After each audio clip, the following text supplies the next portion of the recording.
Thanks very much, everybody. It's great to be here. Just a couple of initial questions before we get going. How many people know about craft beer? When I say craft beer, right on. Okay, we're looking at well over half the crowd, so that's awesome. That doesn't always happen. How many people are members of SIPE in Saskatoon? That's great. Barely anybody. For this reason, we presented at SIPE last week, so this will all be new to you. So that's great. My name is Shawn. I am, I guess, the other half, the better half of 9 Mile. One of the two. Garrett is my business partner. Garrett and I started 9 Mile back in 2015.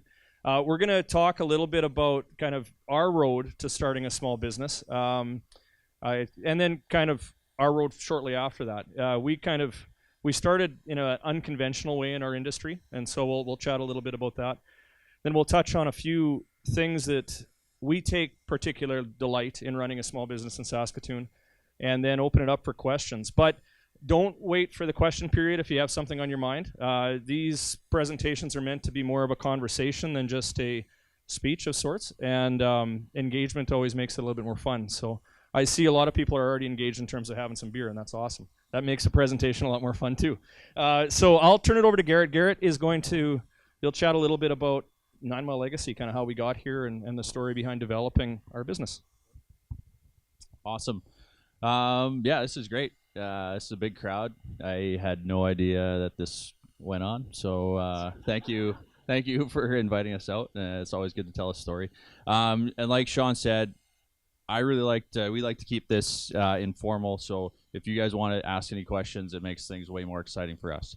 And yeah, we'll go from there. But so the story goes, this is about 2008. Shawn and I we were friends, and he inherited a home brew kit essentially from his mom and dad, and a book about how to make beer.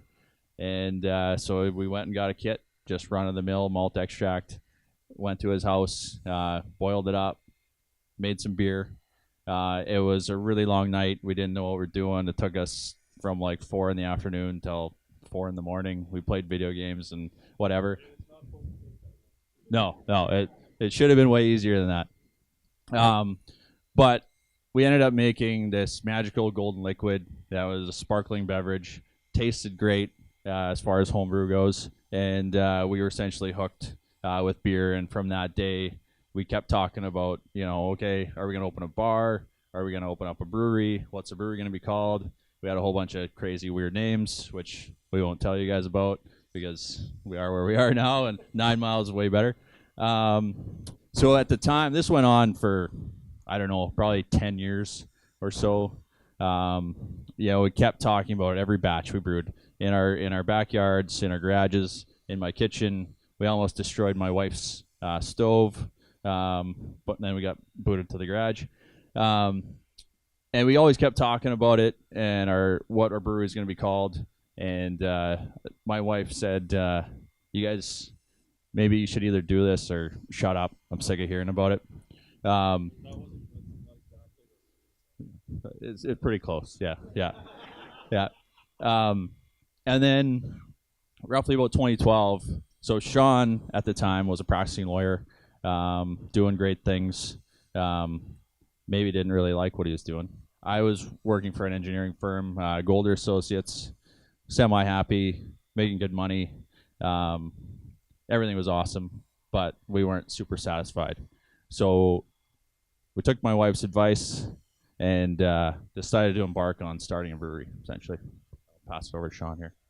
It's always kind of a really huge question on how to take what we had identified as a passion. And a lot of our families, friends, coworkers raised their eyebrows a bit when we would say, well, beer is our passion. They just assumed we had drinking problems.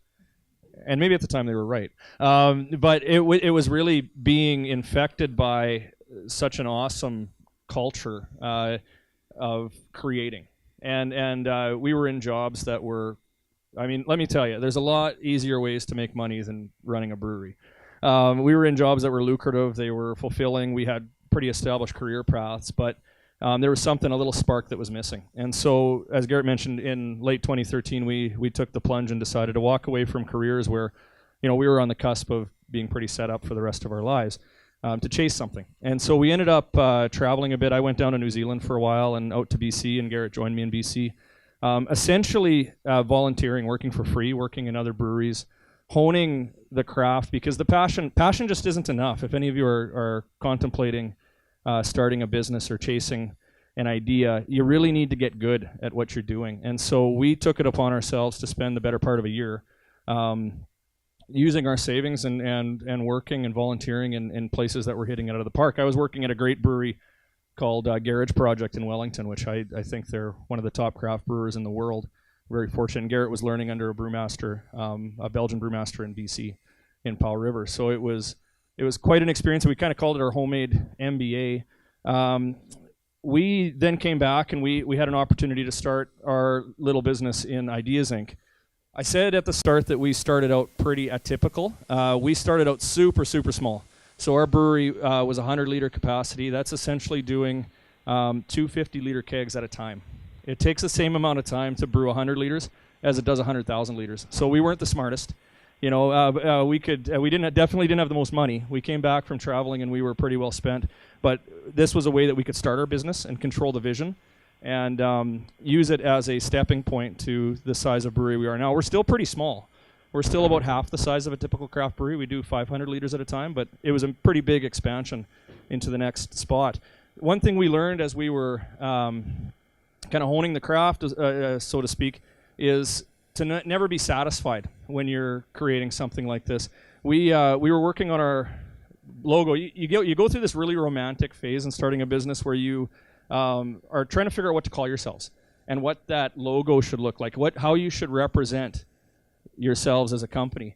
And this is our slideshow. Yeah, we've had the quintessential small business week, so this is what cuts it for a slideshow for us right now. But we went through a whole bunch of different concepts and literally tripped over the fact that our families have worked together for 100 years. Back at the start of the 1900s, our families, like a lot of Saskatchewan families, homesteaded in the Cabri Abbey area. You know, it's funny. I don't know how much you touched on this, but Cabri is a Pilsner town, and Abbey is a Bow town. If you didn't drink Bow and you were from Abbey, there was something wrong with you. So we've come a long ways in terms of beer from that perspective. But really tripped over the fact that our families had worked together for a long time, and we started to think about why that was. And concluded that it was we approach community in a consistent manner, we approach work and relationships in a similar manner, and we choose to celebrate good times together and weather hard times together. And so that's really the concept of 9 Mile Legacy that we're really proud to perpetuate in with our business. So Garrett kind of oversees our brewing operation. I oversee more of the business admin side. I think the expansion was quite a task from a brewing perspective, given that we were expanding by 5 times. So I'll have him talk a little bit about that path and some of the challenges that were and motivations that existed for that expansion. Yeah, probably one of the biggest motivations was to not kill myself.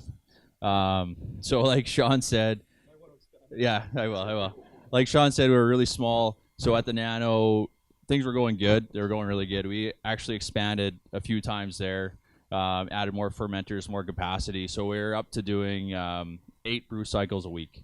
And like you said, it takes the same amount to brew 100 liters as it does to brew 10,000 liters. So the expansion was necessary because we were just physically and mentally tired. Me and my brewmaster, we were doing double brew days continuously, moving beer as fast as we could, just trying to get it out the door. So the expansion was awesome in the respect that now we're brewing 3 to 4 times a week, and we are, brewing like 6 times the volume. So it's awesome for us as a quality standpoint and physical and mental health. Another part of the challenge, we shut down the Nano. This was a pretty big one, and we had a bunch of accounts in town. And we weren't going to get the other brewery up and running until January. So we ended up shutting down in, I guess, December 31st was the last time. And then I didn't actually start brewing until February at the new place. And we were able to supply all of our accounts still. We didn't let anybody go dry. So that was a really big success for us and a big challenge. Also, just working on bigger equipment, new equipment, designing the layout of the brewery. It was a lot of fun, but it was, a lot of stress to make everything work as well. And just the biggest thing for us too is a need for beer and to have creativity. Now is awesome because we have bigger batch styles. The beer lasts longer. Before, my brew schedule was really tight. I knew I had to brew Golden Ticket every week, Stand Up Brown every week, Stout every week. Now a batch will last a lot longer, and we can have a bit more flexibility, and we can brew a lot more beers and different styles. Like we said at the start, I think we're probably up to about 55, 57 different beer styles since we started, and that's kind of the name of our game. At least, 600 brew cycles. Yeah. That's a lot. We mentioned that it takes the same amount of time, 7 hours essentially to make beer batch. In that first year and a half with our small kit, we're brewed about 550 brew cycles. We got to do the math. I don't know. We got to be 650 maybe now. So total. So yeah. What time are we at? How are we doing? How do we want to cap it off? I guess that's a cue to pass the mic. Yeah. I want to talk. I'm going to jump around a little bit here, and we'll get to questions. But I want to touch on, I guess, a couple of particularly satisfying things about owning a business in Saskatoon. For us, and I can't totally speak for Garrett because he'll have some other thoughts on this, but being a meaningful part of your community is a really uplifting thing. As a lawyer, I definitely was. I was participatory in a lot of different social initiatives and community initiatives, but it's kind of funny how you can open up conversations a lot more when you're a brewer and not a lawyer. You get invited to a lot more parties. So you have an opportunity, right? You have an opportunity to speak to people and say meaningful things, and I think that's a really fun part and it's a meaningful part of owning a business in this town. It's also really cool to be part of a growing craft beer community. So to see over half the crowd put up their hands when I talk about craft beer is awesome. When you dial the tape back about 5 years ago, the industry really hadn't developed to the point where it is right now. We're about to welcome a couple of new breweries in this city alone, High Key and Shelter Brewing downtown. Go check those breweries out when they open up. It's awesome to see new people joining, and variety is a real spice of life. We've now got a Craft Brewers Association in the province that's doing pretty cool things, and if you want to go to saskdrinks.com, you can kind of take a look at all of our member locations on that interactive map. So the industry's really grown in the last 5 years, and it's been a real privilege to be part of that. Do you want to talk a little bit about what you're enjoying with this business? Or okay, yeah. Yeah, for me, I mean, it's a big creativity aspect. Plus, it's also creating a machine, having employees, knowing that there's actually 9 of us at 9 Mile right now. It's kind of a weird number, fitting, but we're supporting those people. They make a decent wage. They can feed themselves, and we're giving back to the community. We have a lot of good partnerships. We've done some good collaborations. One which we want to do a presentation sometime, but Alicia's down there with Road Coffee. We just did a coffee beer. It's just a fun exercise for me working with other people. We've done some with other breweries, and our partnerships in town too with SJO and the soaps really pulls the creativity out, and you get to make some cool things and make some good contacts. So that's probably, for me, one of the biggest things.